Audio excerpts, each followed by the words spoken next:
Je jure solennellement que mes intentions sont mauvaises. Sorciers, sorcières, étudiants en magie, bonsoir. Ça y est, les premières cases du calendrier de l'Avent sont ouvertes. Et vous savez ce que cela veut dire, n'est-ce pas? Que les fêtes de fin d'année arrivent à grands pas. Étant une grande fan des contes de Noël, cela m'a donné envie de vous conter une histoire. Bon, j'avoue, elle n'a aucun lien direct avec Noël, elle ne possède aucun fantôme et n'a aucune morale comme on peut le retrouver dans mon conte préféré de Dickens. Mais vous verrez que cette histoire a été écrite pour la bonne cause et donne le ton aux fêtes qui approchent. Car après tout, qu'y a-t-il de plus magique dans les fêtes que le partage et les bonnes actions? Installez-vous confortablement, préparez vos couvertures, vos boissons chaudes et de quoi grignoter. Ce soir, je ne vous donne pas cours, mais je vous conte un récit que vous ne connaissez peut-être pas ou du moins que vous prendrez plaisir à réécouter. C'est parti pour une trépidante histoire qui est arrivée à deux de nos maraudeurs. Mais avant de continuer, je vous invite bien entendu à lancer votre plus bel expecto-patro-like. Vous le savez, un expecto-patro-like bien lancé et des commentaires avisés sont la protection de cette chaîne. Et si vous l'aimez de tout votre cœur, je vous invite à la partager à vos amis sorciers. Parce que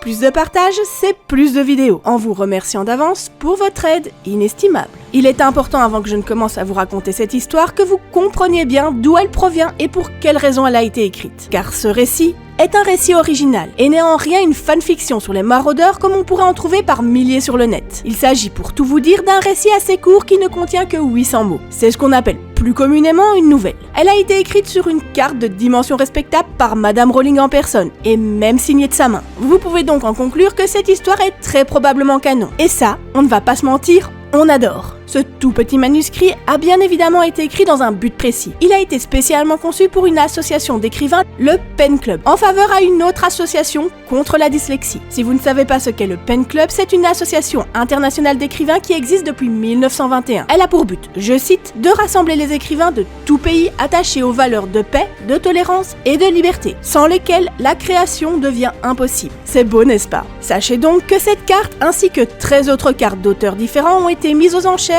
afin de récolter un maximum d'argent pour les associations. La carte qui nous intéresse a commencé ses enchères avec une mise à prix de départ de 25 000 livres, ce qui est déjà une très belle somme. Et devinez quoi? Le mini-manuscrit s'est finalement vendu pour la très belle somme de 47 150 livres. Et vous savez ce qu'il y a d'encore plus beau? C'est que forcément, si je peux vous raconter cette histoire aujourd'hui, c'est parce qu'elle a été largement diffusée sur internet. Et autant vous dire qu'elle ne date pas d'hier cette histoire, car elle a été publiée sur le net le 11 juin 2008. Autrement dit, elle a déjà été publiée il y a 12 ans. Par contre, je suis assez triste de vous informer qu'en 2017, la carte originale a été volée lors d'un cambriolage à Birmingham. L'auteur de Harry Potter s'était d'ailleurs exprimé sur Twitter à ce propos et avait demandé aux fans de la saga de ne surtout pas acheter l'œuvre si elle leur était proposée. Quant à la police, elle avait lancé un appel à la population pour obtenir toute information susceptible de faire avancer l'enquête. Malheureusement, à l'heure actuelle, je ne peux pas vous dire comment se termine cette affaire, car je ne sais absolument pas si la carte a été retrouvée ou non. D'ailleurs, si vous avez plus d'informations que moi sur le sujet, n'hésitez pas à me le dire en commentaire. Ça m'intéresse énormément, et je dois bien avouer que j'aimerais un happy end. Voilà, maintenant que vous savez tout, je pense qu'il est grand temps que je vous raconte cette nouvelle. Notre histoire commence 3 ans avant la naissance d'Harry, en 1977, ou en 1977 si vous préférez, alors que la première guerre des sorciers bat son plein et que les Moldus ne se rendent vraiment compte de rien. Les rues Moldus sont bien calmes pour le moment, enfin, jusqu'à l'apparition soudaine d'une moto roulant à toute allure. À son bord, un duo inséparable de Gryffondor que vous connaissez bien, Sirius Black aux commandes et James Potter à l'arrière en tant que passager. Ils ont l'air particulièrement pressés et prennent un virage très serré à une vitesse fulgurante. Si fulgurante qu'elle surprend terriblement 2 policiers moldus qui étaient de garde à ce moment-là. Le conducteur de la voiture de police, le sergent Fisher, a d'ailleurs freiné d'un coup sec, persuadé que le passager à l'arrière de la moto n'a pu faire autrement que de tomber sur la chaussée. Et pourtant, rien. Le passager arrière se trouve toujours bien accroché à la moto. Et c'est à la fois rassuré et furieux que le sergent Fisher allume les gyrophares et se lance à la poursuite de ces dangers publics sur roue. À plusieurs reprises, le sergent Fisher leur ordonne de s'arrêter, mais en vain. James et Sirius continuent leur route comme si de rien n'était. Et la course-poursuite va durer ainsi au moins un bon quart d'heure avant que Sirius ne s'engage dans une petite ruelle. Et ça, c'est une sacrée aubaine pour nos policiers. Le collègue du sergent Fisher, l'agent Anderson, le sait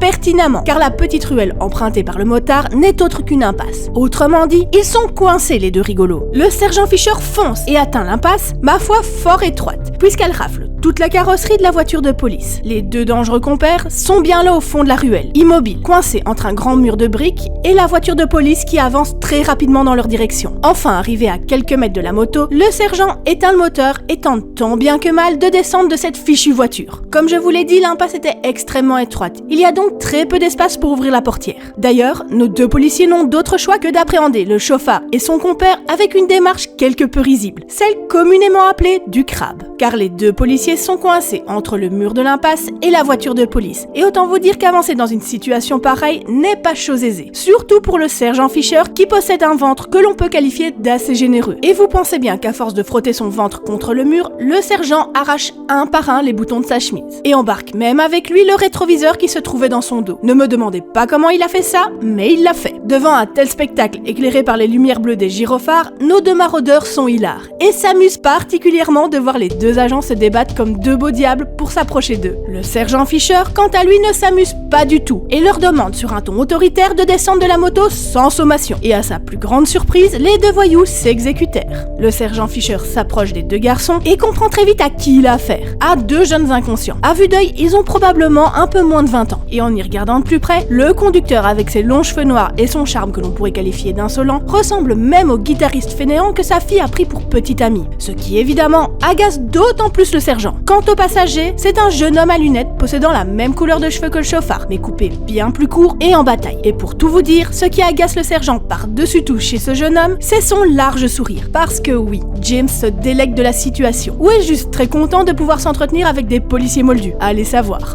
Et comme si ce n'était pas suffisant, ces deux-là portent le même t-shirt avec un très grand oiseau doré. Et je dois bien dire que si le sergent Fisher pense quant à lui qu'il s'agit de l'emblème d'un quelconque groupe de rock, nous pouvons en conclure qu'il s'agit plus probablement d'un phénix, emblème de l'ordre auquel James et Sirius appartiennent. Mais ce n'est qu'un détail. Sachez que le sergent Fisher est particulièrement en colère contre ces deux idiots, car en plus de rouler comme des fous furieux à une vitesse qui avait largement dépassé la limitation en vigueur, aucun d'eux ne porte un casque. Non, mais vous vous imaginez? Et puis en plus, ils n'ont pas du tout écouté les policiers quand ils leur avaient demandé de s'arrêter et de ranger le véhicule sur le côté. De vrais insolents qui risquent gros. James comprend bien que là, il va falloir calmer le jeu, et tente tant bien que mal d'expliquer pourquoi ils n'ont pas pu s'arrêter et faire un brin de causette avec les policiers. Mais les policiers s'en fichent éperdument et décident qu'il est grand temps de procéder au rapport et d'avoir des noms. Évidemment, vous connaissez James et Sirius. Rien ne les amuse et tout est sujet à faire des blagues. Puisque le sergent Fisher veut des noms, ils vont en donner des noms, comme Wilberforce, Beth Chabé ou encore Elvendork. Et d'après James, ce qui est bien avec celui-là, c'est qu'il fonctionne pour une fille comme pour un garçon. Bon, nos deux maraudeurs comprennent vite que les réponses données ne sont pas du tout au goût des deux policiers. Sirius leur demande alors s'ils attendaient plutôt leur nom à eux, parce qu'il faut dire que les policiers n'avaient pas été très précis dans leur demande, et du coup ça les avait mis en erreur. Les deux policiers sont en rage. Mais vous connaissez nos deux maraudeurs, n'est-ce pas? Cela ne les déstabilise en aucun cas. Et James Potter et Sirius Black donnent leur nom sans aucune résistance. Pour les policiers, c'en est trop. Et pour calmer ces deux insolents, ils profèrent des menaces qui devraient bien les calmer. Mais à cet instant, ni James ni Sirius n'entendent les menaces proférées par les deux policiers. Ils sentent que quelque chose de bien plus grave se prépare. Et leur attitude change du tout au tout. Ils ne sont plus du tout détendus et arborent désormais une mine bien plus sérieuse. Ce qui laisse supposer le pire. James et Sirius ne regardent plus les policiers, mais regardent quelque chose derrière eux, juste au-dessus du capot de la voiture amochée, à l'entrée de la ruelle. D'un mouvement rapide et fluide, chacun dégaine de la poche arrière de son pantalon ce que les agents ont d'abord pris pour des pistolets, puis pour des baguettes de tambour. L'agent Anderson en a ras-le-bol des plaisanteries douteuses et décide qu'il est grand temps d'embarquer les deux énergumènes au poste. Enfin, c'est ce qu'il aurait aimé faire, car malheureusement, il n'a pas eu le temps de terminer sa phrase que James et Sirius crièrent quelque chose d'incompréhensible pour ses oreilles de moldu, ce qu'on appelle plus communément chez les sorciers, un sort. Le spectacle son et lumière qui a suivi a surpris terriblement nos deux policiers. Et vous savez ce qui les a encore plus surpris? Voir juste derrière eux 3 hommes voler sur des balais. Oui, voler. Et qui en plus de voler, s'approchaient dangereusement de leur position. Et en un instant, dans un flash de lumière, les hommes sur les balais,